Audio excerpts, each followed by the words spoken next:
Hi, welcome to our Centro Church online service. We're so glad that you could join us today, whether it's the first time you've watched or whether you're re-watching because you enjoyed the message.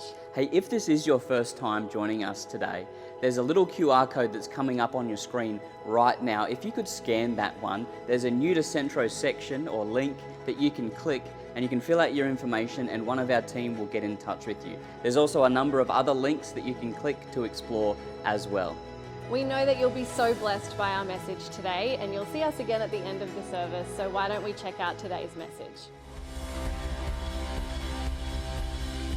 Let's keep saying hello. Very cool.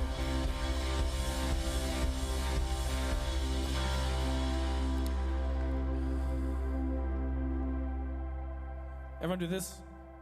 That's how you applaud in Auslan. There we go. Well done. Hey, can we thank Tony, who's here every Sunday preaching in Auslan? So cool. Whenever I say the word Auslan, I think of the Lion, Witch, and the Wardrobe. Because the lion's name is Aslan, isn't it? And so I just picture Tony just morphing into a lion. I don't know. I don't know if the joke translated or not, but it doesn't matter. So we're good. Are you good? Great, I'm feeling good. Life is good. Why be upset? I don't know. We're going to preach today and get into the Word and see what God has for you. In the prayer meeting, I just believe that Pastor Mark shared a prophetic insight into this morning, and he shared that, that there's a garment of praise that comes upon us. Whenever the Israelites were in a place of depression, they would put ash on their head. And that kind of thing. But this morning, I just think that we should wear something a little bit different than ash. We shouldn't be a depressed people, yeah? Right? As Christians, we should be a joyful people. And even if we go through tough times, right, we still have access to joy. And we don't give up, actually. We keep going. The Bible says, keep doing good, right? And eventually, things are going to work out, right? Don't get weary doing good, because at just the right time, you're going to get a harvest. And so this morning, I want to preach to the thought, don't give up, right? I think as Christians, we should be a resilient people. We should be a people that keep moving toward the prize that God has for you, the call of God that God has for you. Turn to your neighbor and say, don't give up. Turn to the other person on the other side and say, don't give up. Don't give up. This week I was reading about African wildlife. You have a fantastic life, Tim. Yeah, thanks. And I was reading about cheetahs, and I learned this about the cheetah, is that the cheetah in 4 seconds can go from 0 to 113 kilometers an hour. Right, that's quite fast. That's as fast as a Porsche 911, if you're wondering. Right, that's pretty quick.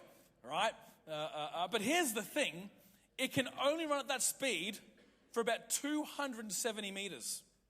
By the time it hits 270 meters, its heart is too small for it to continue that pace. And so if you watch a cheetah hunt down its prey, usually most of the time, it doesn't get what it's after most of the time. Because there's a point in the middle of the run where you see the cheetah start to give up, where you see the cheetah start to slow down, right? And the cheetah most of the time can't get to what it wanted to get to in life, because in the middle of the run, it gets discouraged and it ends up giving up. I don't know if in the middle of your run you've ever been discouraged and wanted to give up. You know, being in the middle season of life is hard. Being in the middle is hard. Being at the start of anything is great. You know, being at the start, there's excitement, there's energy, there's vision. You know, being at the end of something, there's celebration, there's hindsight, there's completion. But when you're in the middle of something, when you're in the middle, you can't see the start and you can't see the end. It's quite hard in the middle. We bought a house in Chuar and we're in the middle of renovations. And at the start of carpeting and painting the house, I was pretty excited. I thought, painting, this is fantastic. Well, we're in the middle. And I'm going to finish preaching now. My address is 2 Shamrock Court. Can we all come to my house and help me finish, right? I can't see the end. Painting sucks, right? It's so hard. It's annoying. Anyway, right, I'm not at the end yet. I can't see the end, but I'm not at the start, right? Being in the middle sometimes is tough. Maybe you're in the middle of marriage. Man, who loves the start of marriage? The start is cool. The wedding day, the wedding night. Man, we love the start of marriage, the honeymoon, the holiday. The start of marriage is awesome. The end of marriage is great when you've been married for 40, 50, 60 years, and there's the celebration. There's the pomp of going the distance, and everyone is giving you honor, right? The start is fantastic in the end, but the middle is hard. Except for mine. Hey, Kat. Is that right? Yeah, right. The middle's difficult, right? In the middle of life is hard. That's why they call it a midlife, right? Being in the middle is difficult. Being in the middle of your career. You're not at the start, the excitement's gone. You're not at the end, but you're in the middle. It's like, man, any parents here? Being in the middle. Man, when you're in the middle, you think illegal thoughts, right? When you're in the middle. Having kids at the start is fantastic. You know, little babies, they're fun, they cuddle, they giggle, and they smell nice, except when they poo. But babies are awesome. At the end, when your children are now adults, and you actually like them, and they're your friends, they go from being children to more friends. That's a great thing. But in the middle, you think illegal thoughts, don't you? All right? It's hard being in the middle. When you're in the middle, that's always the hardest place. You know, one of the most well-known stories in the Bible, in fact, actually, it's one of the most well-known stories in the world, actually, is the story of David and Goliath. And you don't have to go to a church to have heard the story of David and Goliath. We all know the story of this boy who goes against the odds and he beats this great giant. That story finds many people in the middle. In that story, we find a king named Saul, and he's in the middle of a war. We find an army, the army of Israel, in the middle, and we find them in the middle of fear and doubt. And we find men in the middle of indecision. Being in the middle has its challenges.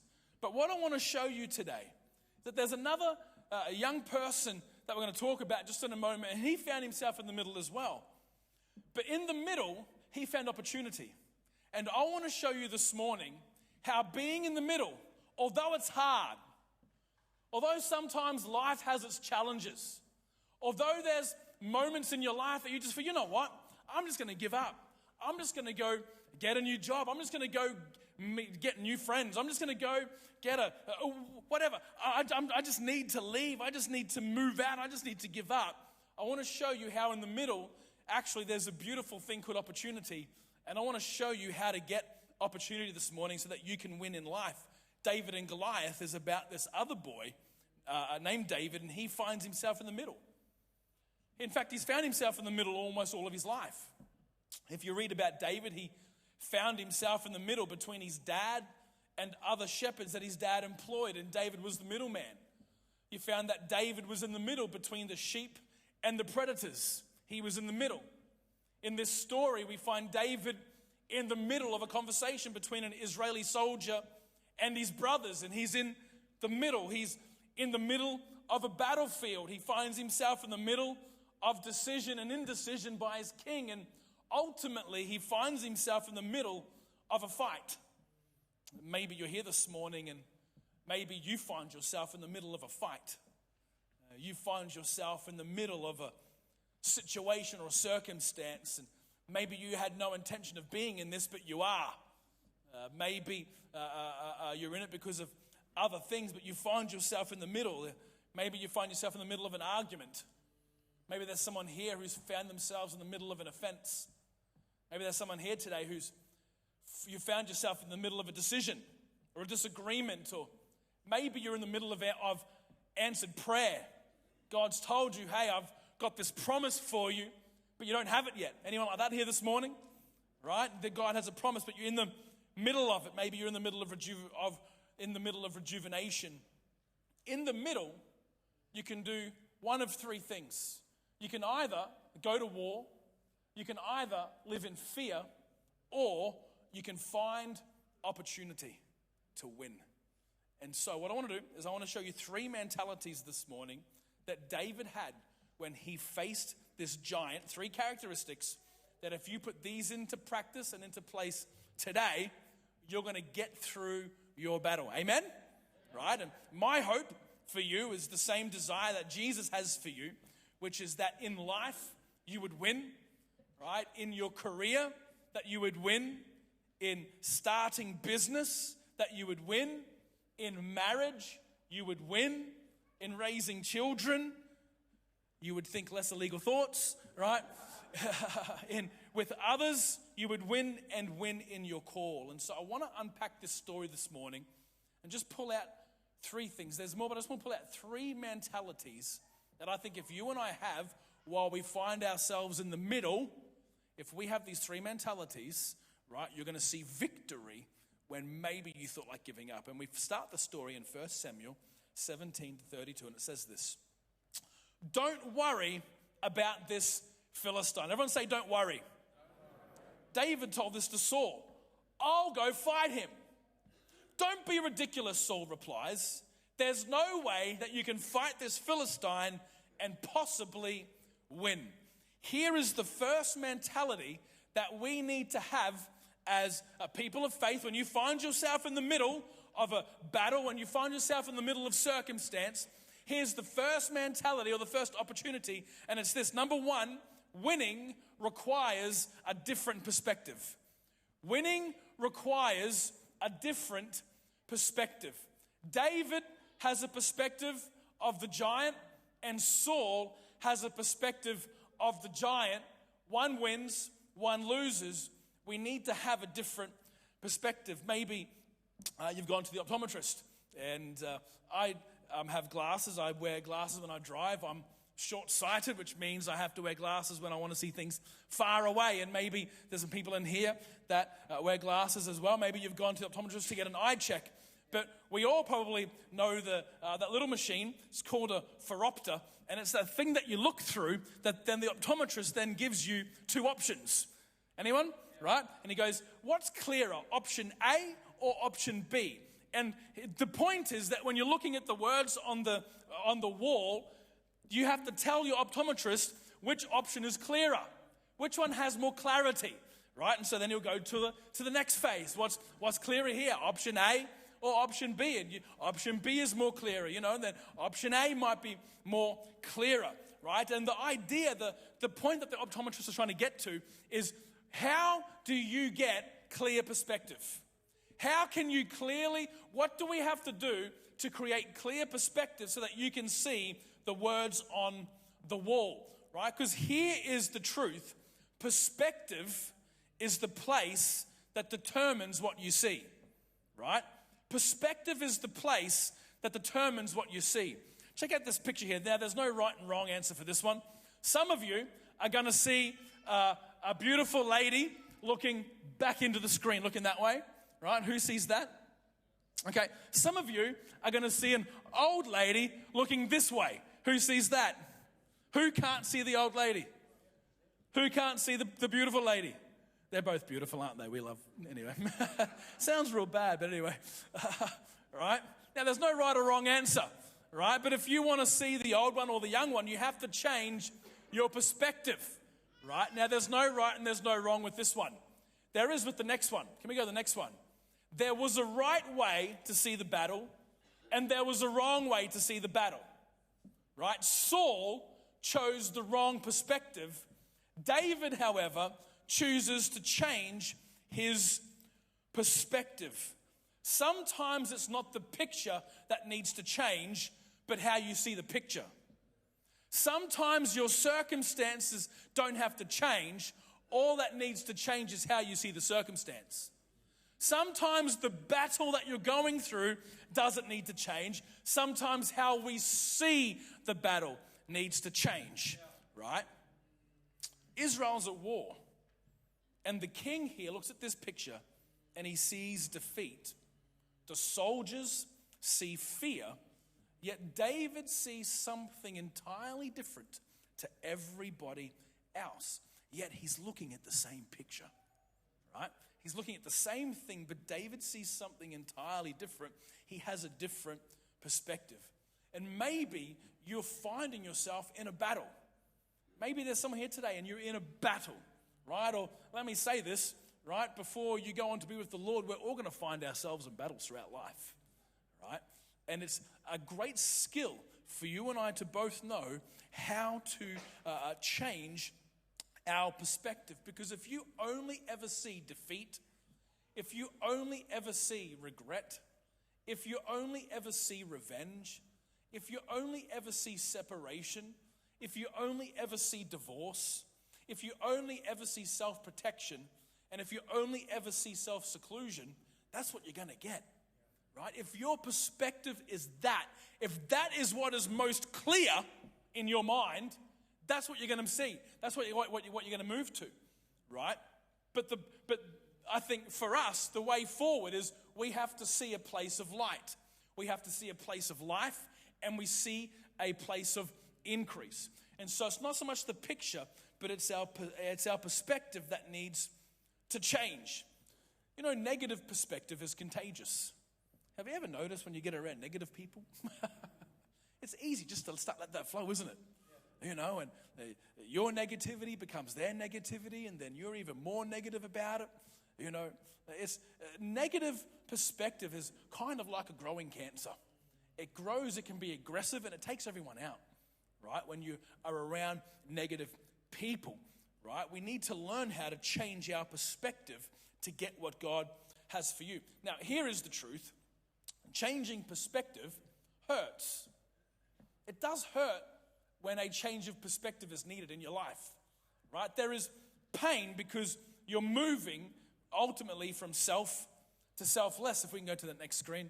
Thanks. Right here, right? When you're changing perspective, the left side is Tim's perspective, everything that I want, right? This is my perspective in my marriage. This is my perspective when raising kids, right? This is me.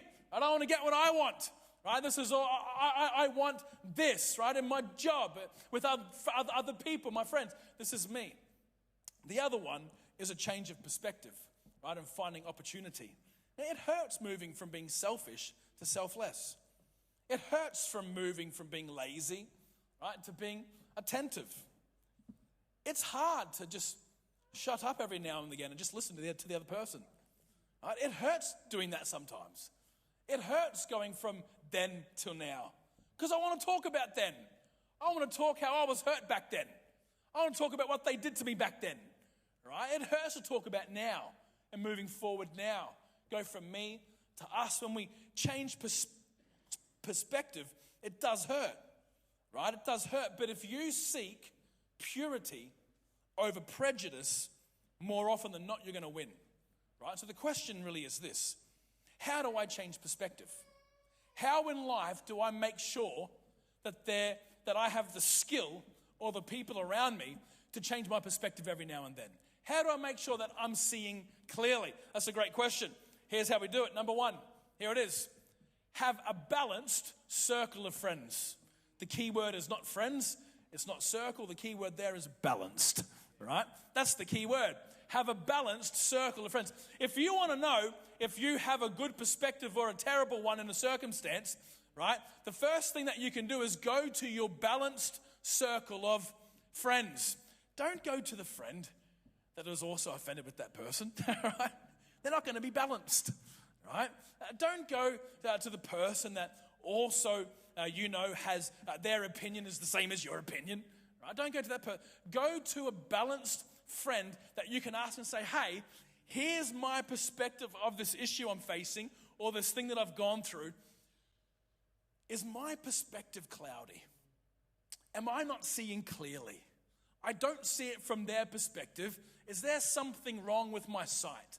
Right? If you want to learn how to get clear perspective, then have a balanced circle of friends around you who can help you. Proverbs 27:17.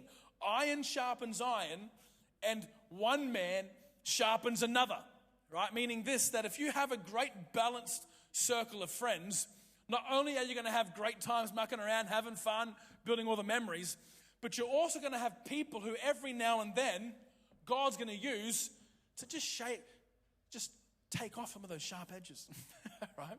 Take off some of those things that are just rough. Take off some of those edges that just shouldn't be there. And, maybe this is rhetorical, but have you ever had that friend that just rubbed you up the wrong way? That was rhetorical, okay? Right? That friend is a good friend, right? That friend who loves you, who has your best interest, that's a good friend.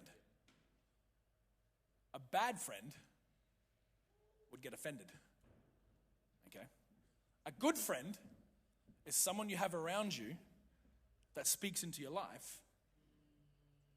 The bad friend gets offended, right? If you want a good perspective, be around your balanced circle of friends. It's gone really quiet here. Just number 2. Secondly, how do you change perspective? Be faithful to being compassionate with others, ... and yourself. Okay? If you want to learn how to change your perspective mid-circumstance or mid-battle, if you want to see the opportunity in the battle, right? If you want to change your perspective, then you need to be faithful to being compassionate to other people and with yourself. And that's probably be a big one, right? And we all know what it is to be kind to others. What does it mean to be kind to yourself, right? It means forgive yourself at the same speed that you forgive other people, right? Sometimes most of our problems with the past is we've forgiven people in the past except one person, ourselves. I shouldn't have done that. Why did I say this? Man, we need to be compassionate to yourself.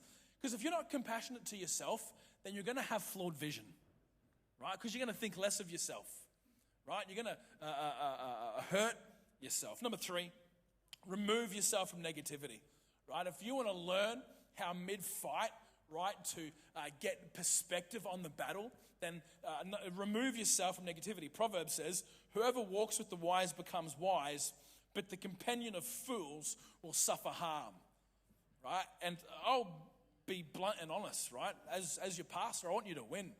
Hanging out with people who just speak negativity over your life, being negative about other people, being negative about you, man, you don't need that.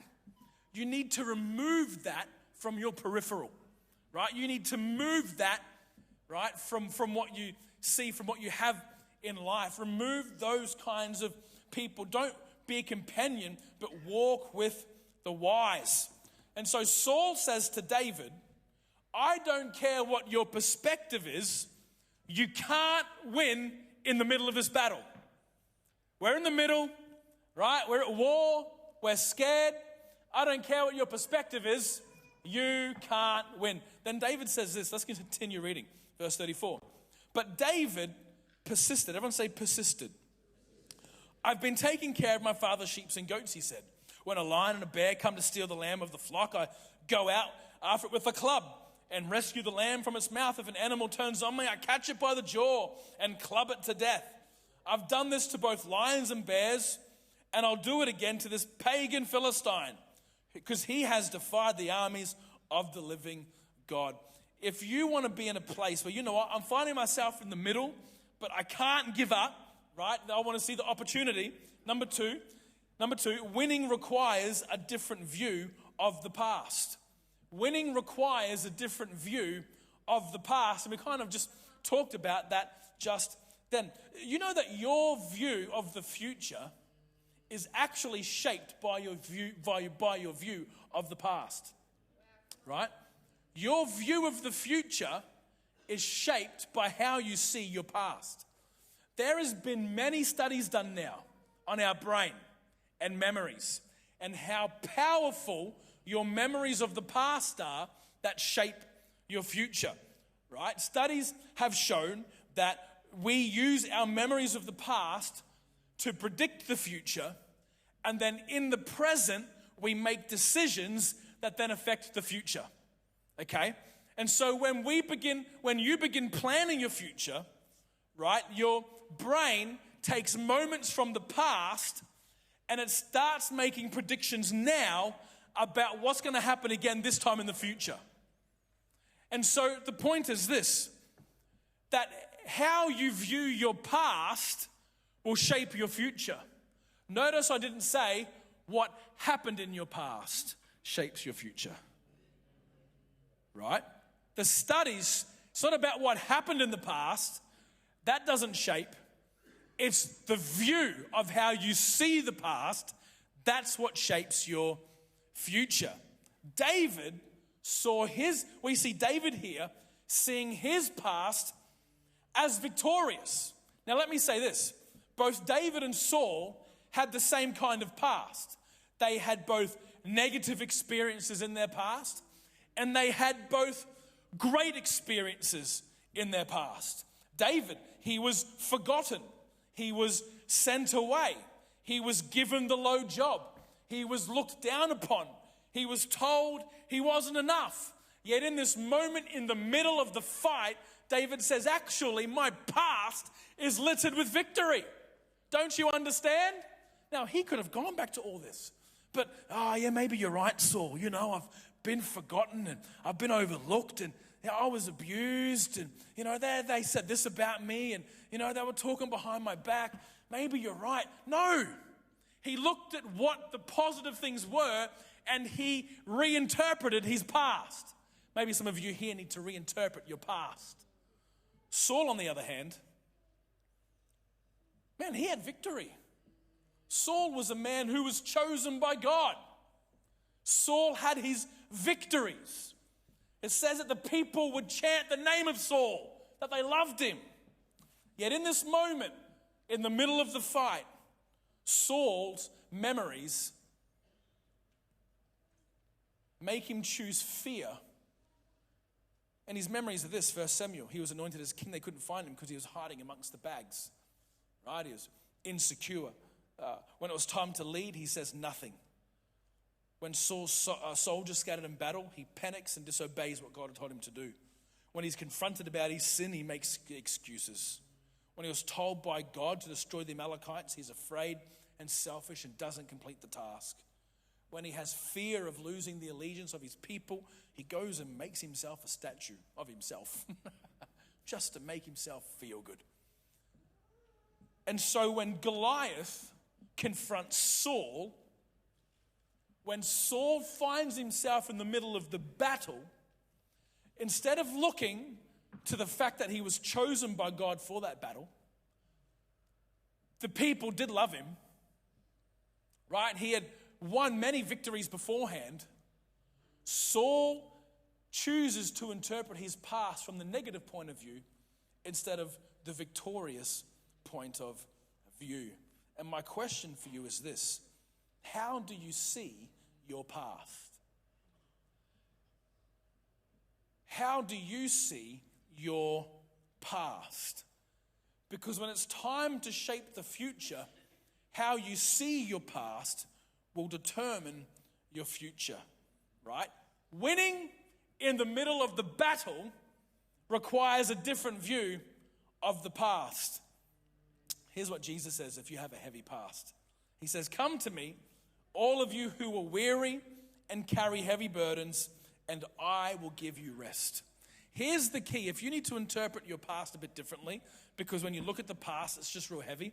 Here's the key. Give your past to Jesus. Now, it still stays there, right? But here's the thing.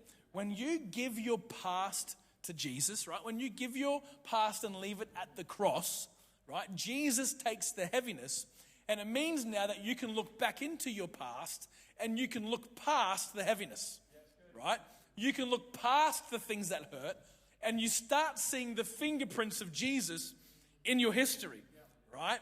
Jesus has the power to take the heaviness. We don't, right? We don't have that power. Jesus has that power, right? And so we can look back in the past and say, man, you know, even some of you, even today, There's some things, and you've given Jesus your life, but there's some little things in your past, you're like, you know what, I haven't given that to Jesus yet. I'm still offended by that. That person, that circumstance, I've still got hurt there. Man, you need to give it to Jesus.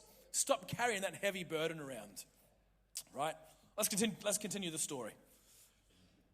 1 Samuel 17:38. Okay, so David's convinced Saul, right? David said, hey mate, I have a different perspective about this battle, and my past is littered with success. It convinces Saul. He says, okay, cool, off you go. And so Saul gives David his own armor. David put it on, he strapped the sword over it and took a step or two to see what it was like, because he'd never worn this before. And he says to Saul, I can't go in these things. I'm not used to them. And so David takes them off. And then in verse 40, he picks up 5 smooth stones from a stream and he puts them into his shepherd's bag. Then, armed only with his shepherd's staff and sling, he starts across the valley to fight the Philistine. Verse 43. Goliath says to him, am I a dog, he roars at David, that you come to me with a stick? And he curses David by the names of Goliath's gods. Verse 45. David replies to the Philistine, you come to me with the sword and the spear and the javelin, but I come to you in the name of the Lord of the heaven's armies, the God of the armies of Israel, whom you've defied. And verse 46, today the Lord will conquer you. This is the Lord's battle, and he will give you to us. Number 3, if you want to find the opportunity for victory in the middle of your fight, number 3, winning requires a different method and conviction. Winning will require a different method and a different conviction, right? David, he rejects the armor of Saul, right? Everyone was going to assume that David was going to react in a certain way. He was going to put on the armor and take out the sword. Everyone thought that's how he should respond. I wonder if you've ever been in a situation where something happened to you and, there's a certain, you can be offended. Yeah, respond in offense. You're entitled to it. Reject them, right? That's the right thing to do, right? Start speaking about them and tell everyone else how much of a bad person they are, right? Listen, sometimes winning requires a different method, right? It requires a different method. David chooses David chooses not to do what everyone else thought he should. And he fights for a reason that no one else thought he would fight for. Because, I don't know if you know at the start of the story, Saul says to everyone, hey, if you win the fight, you get free tax, so no tax, and you get one of my girls, right? So you don't pay tax, and you're in the family, right? Unlimited money. That was the reason everybody else was going to go to fight. David chooses a different method, and he fights under a different conviction, right? And when we're in the middle of the battle, if you want to win, if you want to see the opportunity for God to do amazing things in the middle of your fight, you need to fight with a different method. Don't fight with the method of anger. That's the flesh way of fighting. Don't fight with the method of selfish ambition. That's how the flesh fights. Don't fight with the method of jealousy. That's how the flesh fights. Don't fight with the method of division. That's how the flesh fights.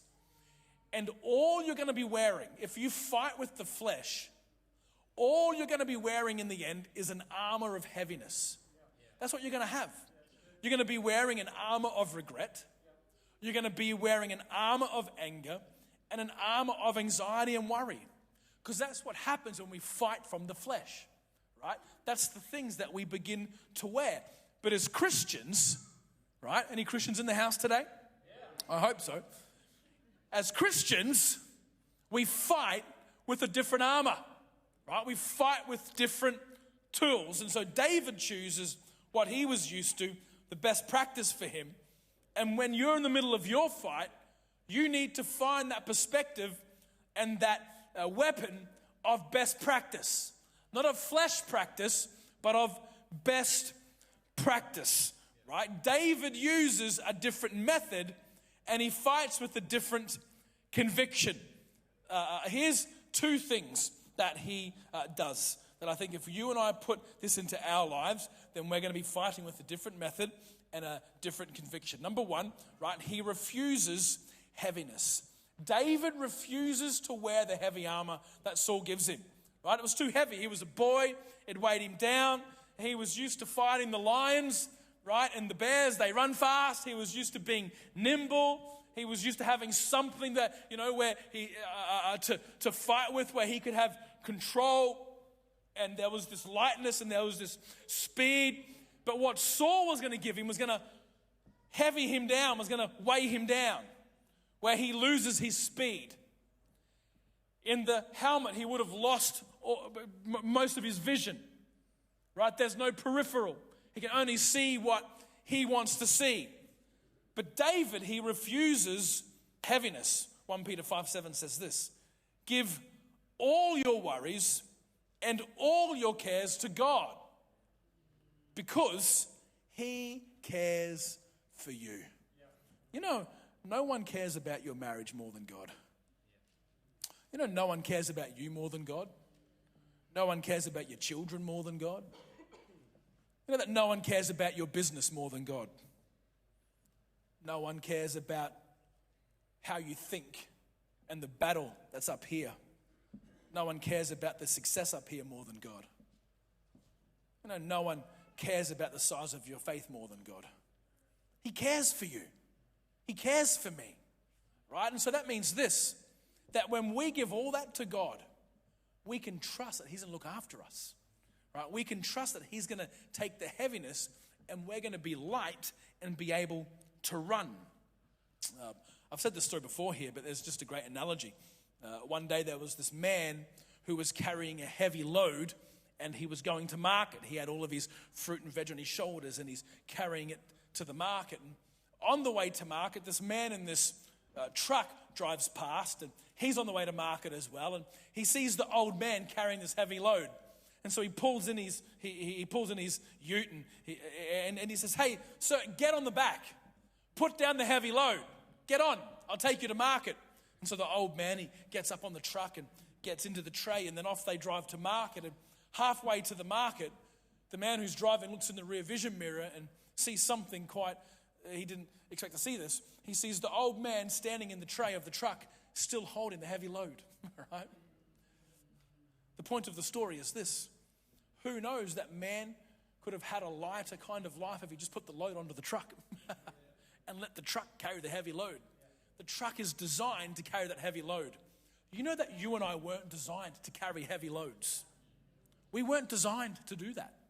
We were designed to walk with a benevolent Father who loves you so much that he goes on behalf of us, right? Yet us wanting to be our own gods, right? Wanting to be the captain of our own lives, right? We take on everything and we try to do everything ourselves. But that just leads to heaviness, right? But if we can get into the practice of taking off the heaviness and putting it at the cross, right? At Jesus, which he is the vehicle designed to carry the heavy load of sin. He's the vehicle to carry the heavy load of regret. He's the vehicle to carry that heavy load of offense, right? If we give those things to him, you're going to find that you're going to be off to market just a little bit lighter, right? David rejects the heaviness. Psalm 55:22. Cast your burden on the Lord and he will sustain you. Right there it is, right? Cast the burden on the Lord, right? That's Jesus, and he will sustain you. Now, I'm no fisherman, all right? I don't enjoy fishing.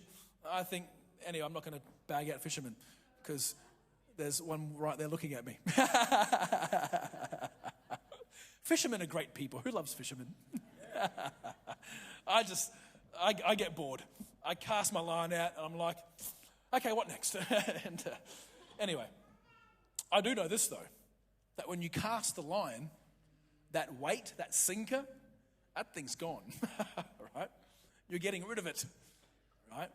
It's going. When you throw something, right, it's not coming back, right? It's gone. You've cast it.